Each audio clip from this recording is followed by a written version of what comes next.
The end of the beginning of the Narnia voyage, which was my pet name for the Voyage of Storm Petrel.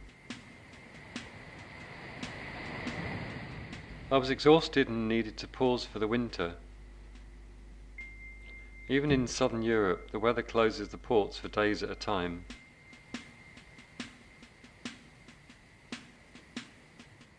Several days ago, I'd arranged a winter berth in Nazaré, but after visiting Cascais by bus, I quickly rearranged my plans in favour of sailing the 60 miles further south to Cascais. A glimpse of Lisbon while passing through en route to Cascais had impressed me much. It looked lively and cultured, a fine place to have nearby for a longer stay. I needed to reflect, to find out whether or not I'd fulfilled my objectives. To sail south till the butter melts. To sail to Narnia to see geckos. Having reached Spain, I found an open-ended dream, but that was fine. There were a number of reasons to spend the winter in Nazaré Marina. It was well protected from all weathers, with pontoons to moor the boat to, and locked security gates and electricity and water supplied to the pontoons. There was a toilet and shower and an office where I could receive post. The marina was run by a friendly British couple and the marina office was full of charming cats. The gecko index was given a latitude of 41 degrees north. Even a gecko brought in on a sailing boat from way down south and never having been seen since would do. So far, the geckos I'd failed to find had given me much pleasure.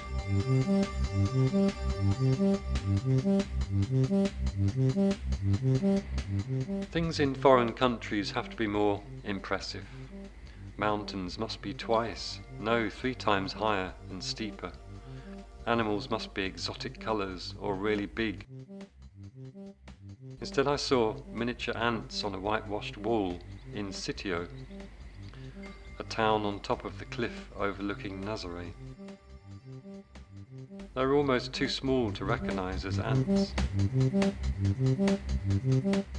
I was loving the view from the high point, wondering at the way altitude appeared much greater from the top looking down than from the other way. A crowd of surfers moved silently in and out of the white spread of waves in slow motion. People from this height were as small as the ants on the whitewash, and there was a lizard with a grasshopper in its jaws. The elevator, a funicular railway, carried people up from Nazaré to Sitio. On the shortish incline, the cliff sides were covered with aloe vera, thick green, soft, spiked leaves. Occasionally a trainer shoe, a piece of car bumper, a grubby nylon cardigan or a carrier bag of rubbish tied tightly had tumbled to a halt from above. In Portugal, rubbish was often seen in beauty spots. The people who threw away rubbish saw natural things as unoccupied land and treated it as a dump.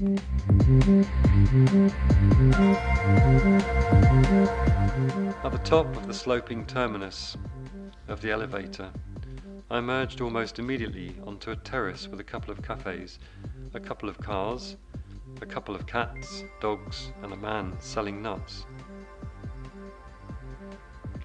I bought a round, sweet biscuit thing, covered in nuts, for €1. It was rather good, not too sweet, and full of protein. There were nut sellers dotted all about the place. Another common sight was racks of drying sardines, gutted and opened out flat with heads and tails intact. On the beach down in Nazaré, fishing nets covered the rows of racks to keep off the gulls. The gulls were mad for fish. When the trawlers arrived in the port each night, I often heard a brum as one flew into the rigging of Storm Petrel. There were so many they flew carelessly around and around in great whirls, joining in a circular flow like a carousel. Their shadows like phantoms projected from the trawler deck lights onto the quayside warehouses.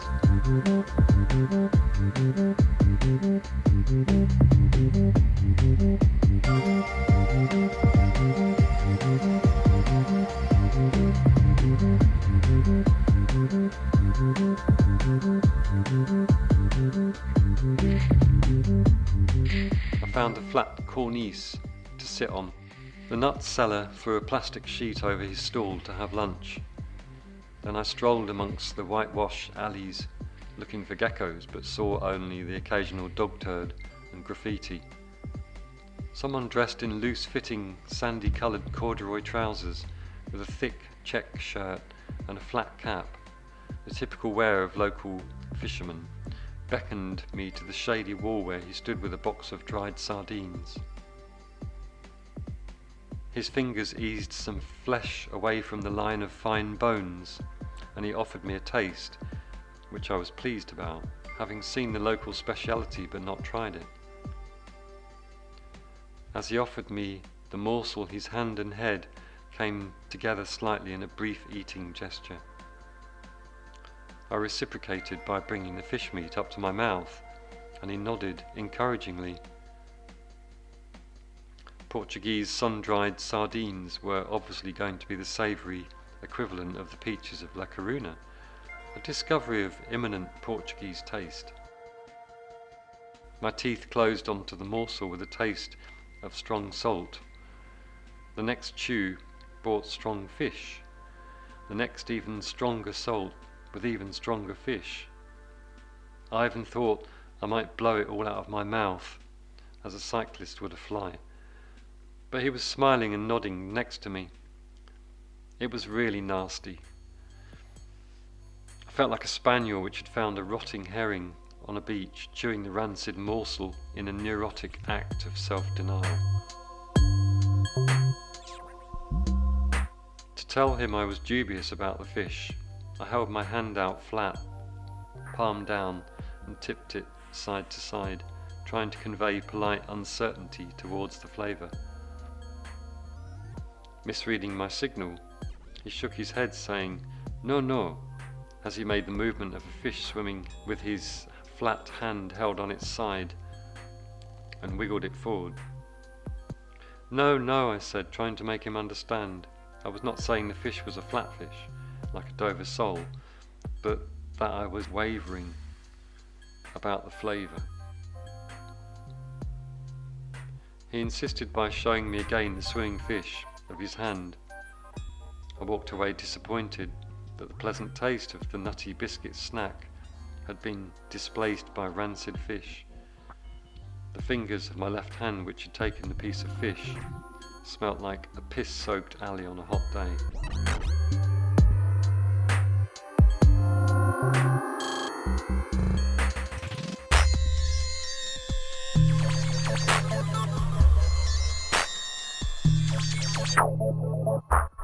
Dozens of tourist buses fed the souvenir shops and stalls.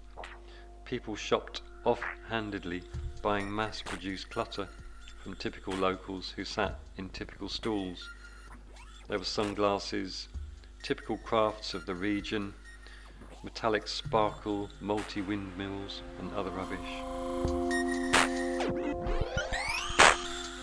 The locals seemed a little tired of playing the typical local. I observed tourists stooping to read price tags, sitting locals and small sleeping dogs. Dog shit was everywhere, and the tourists spread it around until it combined with sand blown up from the beach and crumbled into dust. Lines of plastic dolls held fishing nets to catch tourists, who seemed to prefer the practical jumbo knit socks and zipped sweaters reminiscent of clothing from the high Andes.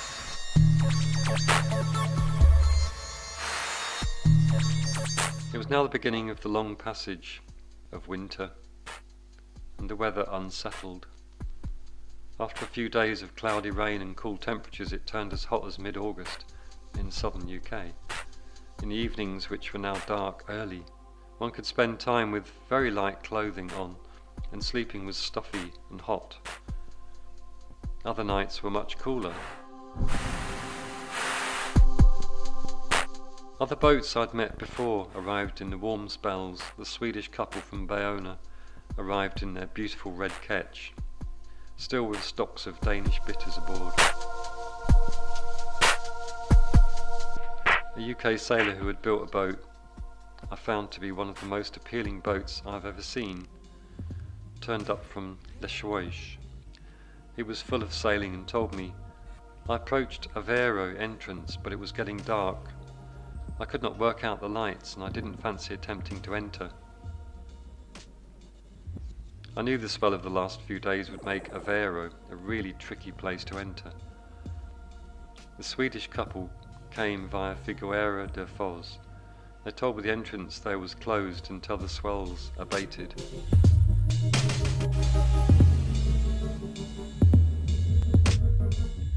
I'd come from Leshuoish in one leg, 100-mile passage because of those factors. The pilot book warned against using those two harbours with heavy swells running. I felt I'd made a wide decision to rest in Nazaré, and I'd taken the initiative rather than following the herd. I was sure it would be interesting, peaceful and pleasant for a while. A French single-hander was aboard a small scruffy yacht. It had so much gear lashed on deck it was impossible to walk around. I was told he sailed to Dakar in Senegal each winter for his job as the head of medicine for Senegal, and he sailed back to Portugal each spring to attend conferences in Europe. The boat Phoenix disappeared northwest of Spain in spring 2005, and he was never seen again. He had made the voyage between Brittany or Portugal and Dakar each year for 20 years, delivering medicines to the Casamance region of southern Senegal.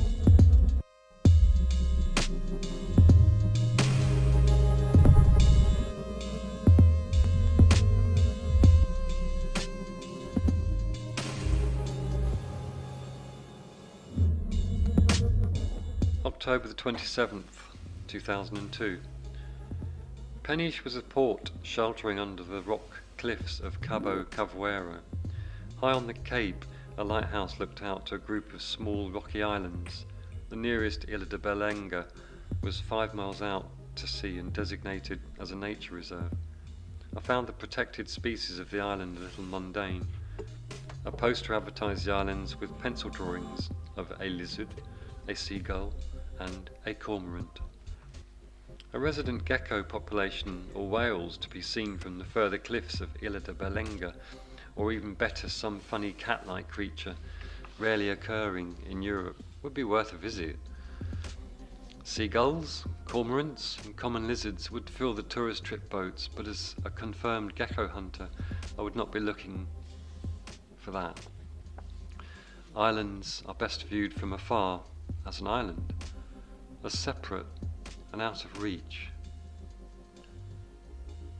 There was a special type of gull there, the Gaivota argentea, Larus cacinans.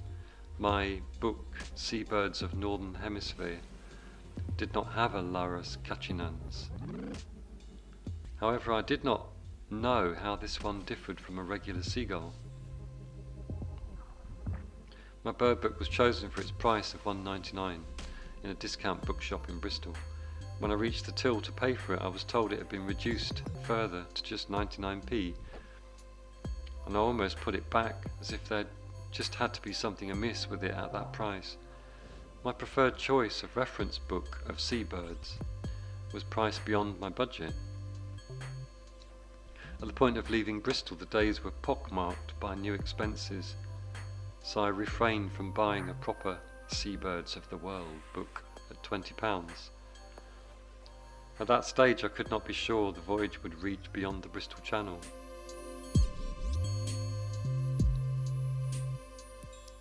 The cormorant was a Corvo marino de Crista, Phalacrocorax aristotelis, which was a catchy name. But if I saw one I would be guessing as to whether it was a standard cormorant or the Corvo Marina de Crista. Actually, the Latin name showed it to be a regular cormorant. The information board offered coordinates of Farol de Belenga, the lighthouse on the main island. They were stated as 39 degrees 24, 99 north, 9 degrees 30, 47 west. The Portuguese seemed comfortable in knowing, and I felt the Spanish tourist office would not be concerned with such formal detail. The signboard, in my eyes, somewhat temptingly, described an interessant população de reptiles, which did not take much linguistic imagination to understand. It was obviously an interesting population of reptiles. I was so wrapped up in the urge to flee south, there was hardly a moment to ponder the interesting local population of reptiles. A real wasted opportunity. When on earth would I come this way again? How? So what is happening is seeing, hearing noises. So what is happening? Postcards showed small inlets around Ilha de Belenga, crammed with anchored boats, little beaches swarming with sunbathers. There were hundreds of such places along the mainland coast, but people will always be fascinated by the idea of going to an island. Instead of peace and solitude, Ilha de Belenga looks to be as busy as a car boot sale on a Sunday morning in the UK. Ilha de Belenga was a main economic input of Peniche, and a fleet of tourist boats kept a dedicated portion of the harbour. It was similar to Lundy Island off Ilfracombe in Devon, UK. I expected to find a poster pointing to www.belenga.portugal. Visit virtual Belenga, as Lundy Island has. There was an opportunity for a budding internet designer to work up a cyber tour of the cormorants, lizards and gulls. At least Lundy Island had puffins, those parrot-like seabirds of northern climes.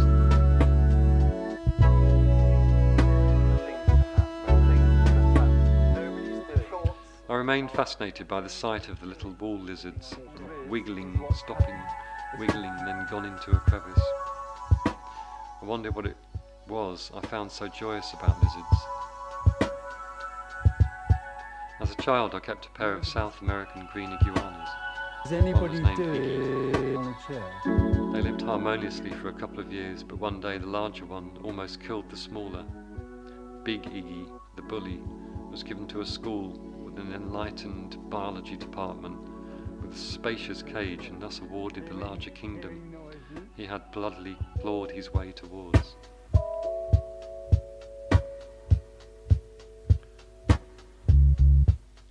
There was perhaps a part of myself which I recognised in reptiles, perhaps the clawed will to power of Big Iggy, or the smiling face of Geki the gecko, or perhaps the wiggling aliveness of wall lizards in the hot sunshine on dry European walls.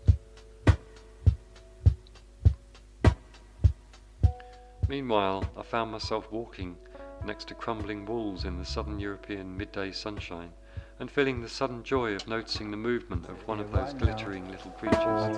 She doesn't love me anymore.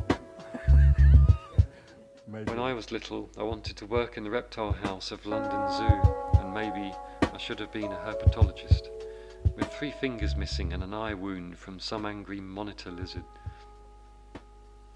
Monitors are larger, heavier, and live far, far away. It is an inversion of preconceptions to learn the monitors would take and eat a chicken, or a chicken-sized creature. It's just what it is. Usually the sad scene of a chicken pecking up a pork. It's alone. It just is happening. It doesn't. I didn't lose any fingers during my herpetology phase, but I once pulled a hungry polecat ferret off which had its teeth clamped into the end of my finger, and the little carnivorous incisors ripped my flesh as they clenched it as food. Plunging the polecat into a bucket of ice-cold water would have got him off, apparently.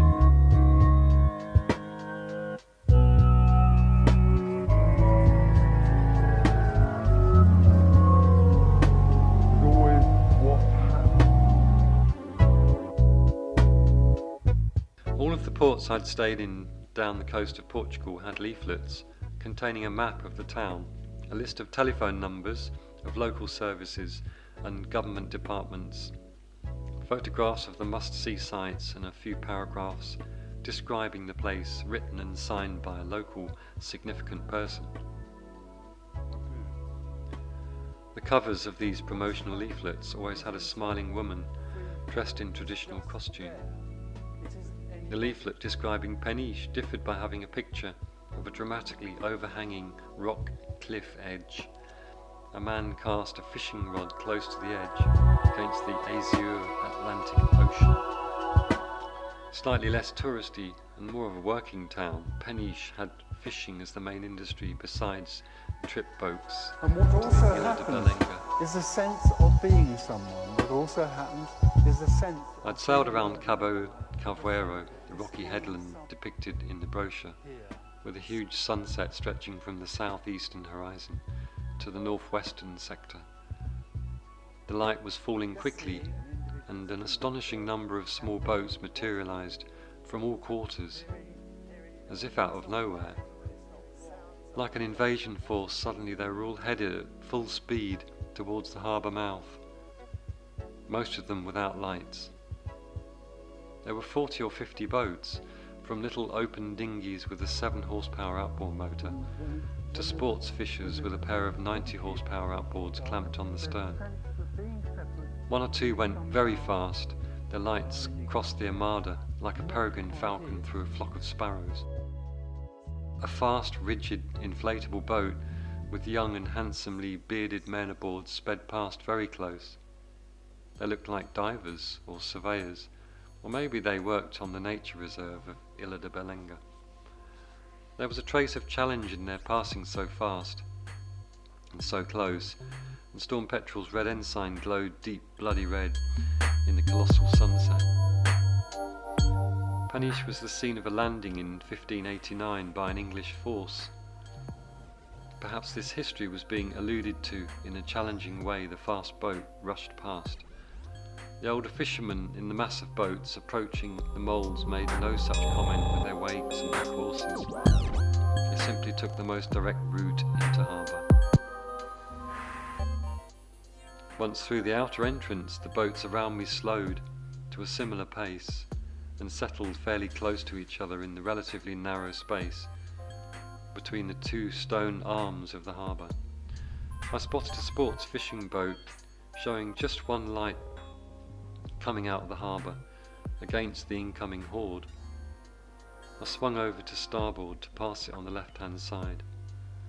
There were dozens of boats ploughing right towards the departing one. The unfortunate boat had come to a dead stop, obviously unable to compute a safe course out to sea. As the incoming boat spotted the contrary one, hollers and shouts went up amongst the skippers, and they all worked around the wallowing vessel in a rolling, boiling seamanship.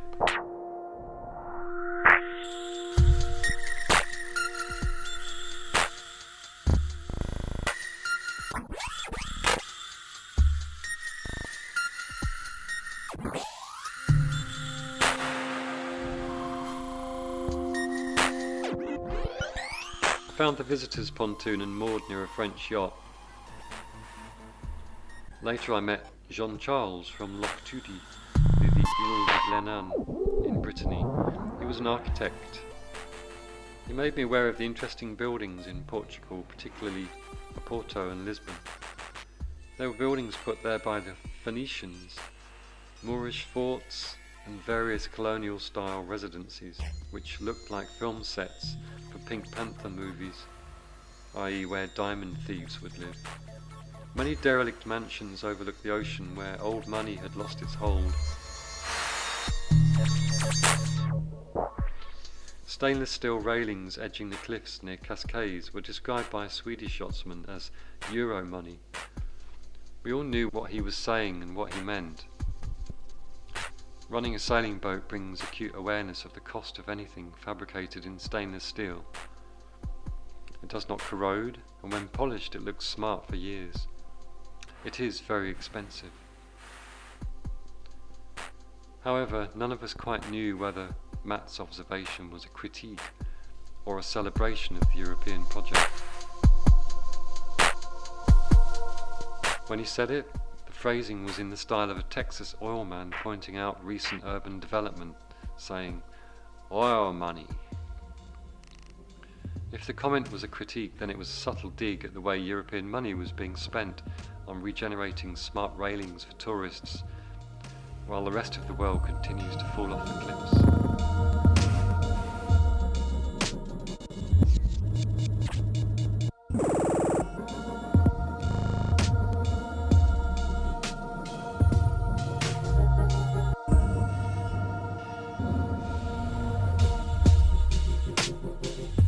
A fly landed on the edge of my coffee cup and then on my snack. I wafted it away with a hand, careful not to send the coffee flying. But the fly was persistent and I wafted it right away from my table. A miniature annoyance arose in me, so I decided to attack the fly if it re-entered the airspace above my table. It could do what it liked in any other part of the pastelaria, a cafe selling sweet things to eat, more a bakery than a cafe. But if it bothered me again, I would deal with the fly with extreme prejudice. My hand contacted the dozy insect, and it responded by curving back swiftly to briefly alight on my hand. Disarmed by this tactic, I paused while considering whether the fly, in landing on my hand, was making a point, trying to tell me something. Then it flew straight for my coffee cup edge, landed, and did its nasty feeding routine, which was to throw up onto the food and then suck the combination of fly sick and nutrition back in. This happened in the 2 or 3 seconds it took me to wonder why it had landed on my hand after I had swiped at it. I reasoned it was because my hand was the nearest point to the coffee cup, and my hand was, just a stepping stone to food. But the fly had contravened my no-fly zone over the table, followed by a direct approach and landing on my coffee cup rim. I was maddened as the fly flew off, leaving me to a violated coffee cup rim and diminished anticipation towards my pastry. Turning a blind eye at recent events, I sipped at the coffee and savoured the pastry. Waking up can be hard sometimes.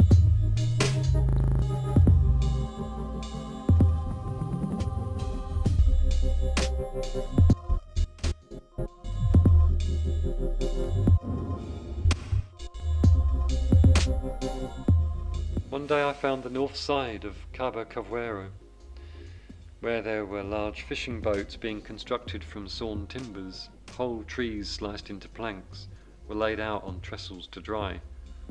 The beginnings of a 16-metre boat in the form of a single bulk of timber ended in a high prow at one end like the skeleton of a dragon.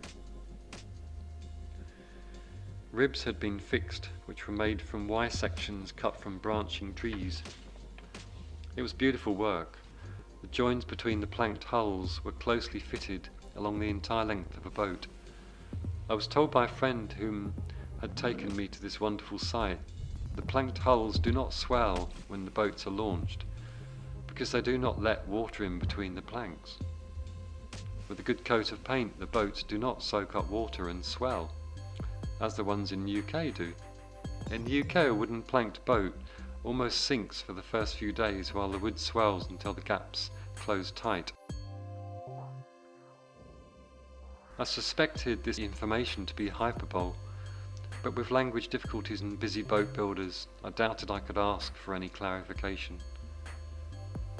The boat building was done on a sandy beach, a far cry from the working environment in Bristol, UK.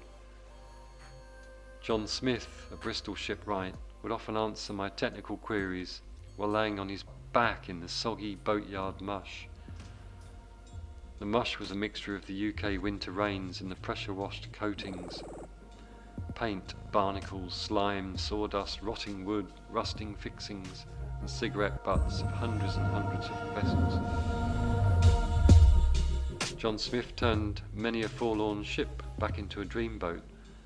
I imagine John sitting in the hot, clean sand under the penny fishing boats with his caulking mallet and helpful comments where he would be a far happier and healthier working man than in the Bristol winter.